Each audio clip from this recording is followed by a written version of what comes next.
Hey everyone, this is Martin, and we are on day number 13 of the Build Yourself a Roadmap Back to the Land series that we're doing. It's a 30-part series, and we are up to 13. And this exercise today may terrify some of you, but I got confidence. I know you can do it.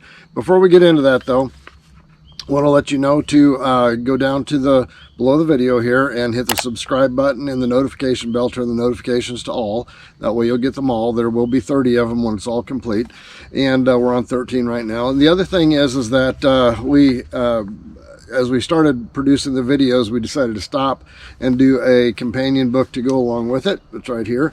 And that book, you don't need the book to go through the video series. You can do it just fine without the book, but if you do want to get the book, there's information down below on how you can get that. They're available on Amazon, and if you want to get an unedited with typos version, you can order them directly from us. We've got a few of those still left, and they're $3 cheaper that way. Anyway, so let's get down to today's subject. Today is day 13, build something.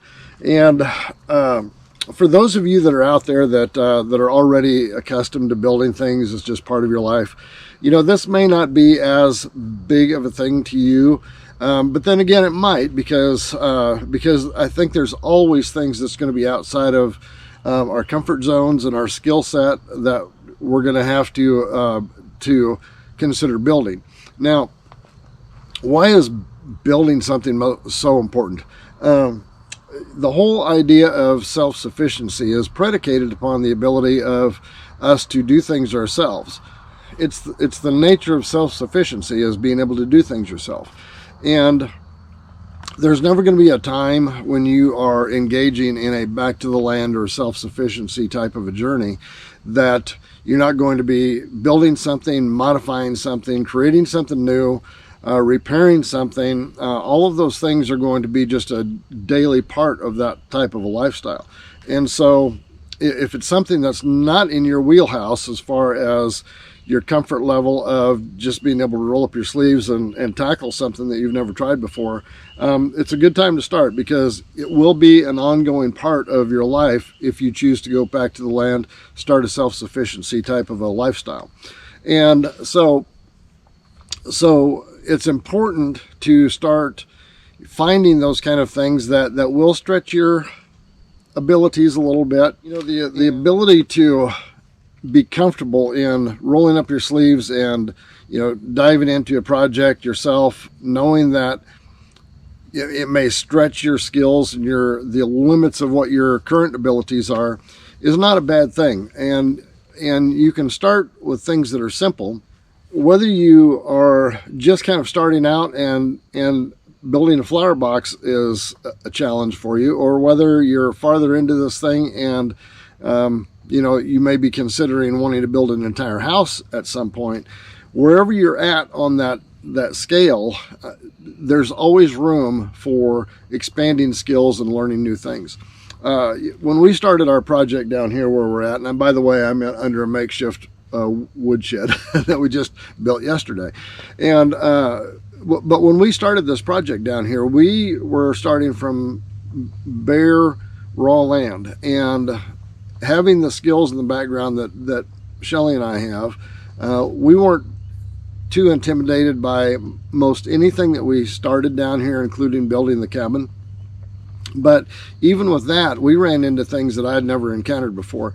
As an example of that is our septic system. It's, you know, I was a little bit familiar with the traditional one, but, you know, we were required to put something in I'd never even heard of before. It's called a low pressure pipe system.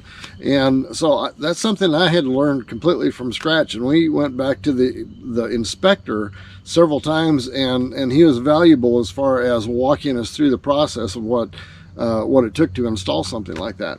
And so we did it. And, you know, Shelley climbed on the backhoe and dug all of the lateral lines and the pits for the tanks and all of that kind of a thing. We put it in. We got the test valves all set up on there so that we could get all of it set right. And it was quite a process. It was something that was completely new to me. And as of right now, if you were to ask me, you know, how do you do a low pressure pipe system, I could walk you through the whole entire process. And that's all part of the self-sufficiency journey. So what I'm going to ask you to do is, pick out something that kind of fits where you're at right now. And, if you're not on your land yet, which I know a lot of you are not, pick a project that can fit in with where you're at today, and something that's portable that you can take with you. I made a list of them in the book here. I'm going to go down through some of the things that I thought of, when we were first starting out and didn't have, we were kind of broke and just getting started, 40 years ago. I hadn't built, wow, there was something, I wonder what that was. I had not built much of anything. Early 20s, no tools. I finally went out and got just a bare minimum amount of hand tools. And, the story we've told about building the dog-houses was something that, the design, the construction of it was all something that was new to me. And it took very minimal tools, but we did it. Like 40 some dog houses we built. And those dog houses, the sale of those dog houses carried us through one of the winters, one of our early winters when we were really struggling financially. From that, we started raising rabbits, and so the next project on the list was rabbit hutches. And so there's those kind of things that can be built that can, like what we did with the dog houses, we actually earned income off of those things. The hutches for the rabbits enabled us to start raising rabbits for the deep freeze. And so as you start thinking about projects, especially if you're not in a place where you can set things up permanently, build things that you can take with you. The dog houses, the rabbit hutches, a couple of examples. A cold frame for gardening, pantry storage shelves if you need more storage space for your pantry goods, firewood storage rack. Wow, look at there. Where'd he come from? I don't know what he is, but we're going to just flick him over there. A potting bench for your gardening stuff, raised bed frame, flower boxes, soap making mold, and start making soap for yourselves. And we made the first little mold that we poured the soap into to make the big blocks of soap, or I guess they call them loaves of soap, and then sliced them into bars. Garden trellis.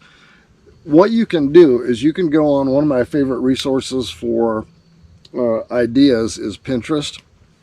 I get so many ideas from that. We build tree houses and allow people to experience that kind of a thing as a nightly rental, and cabins and campsites too.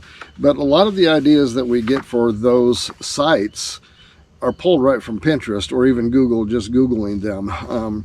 And so, go find some ideas off Pinterest, something that you can build and take with you if you need to, if you're not on your land right now. And if you need some how-tos on how to actually, take the project from step one all the way through to completion, go to YouTube and do a little bit of a search on there.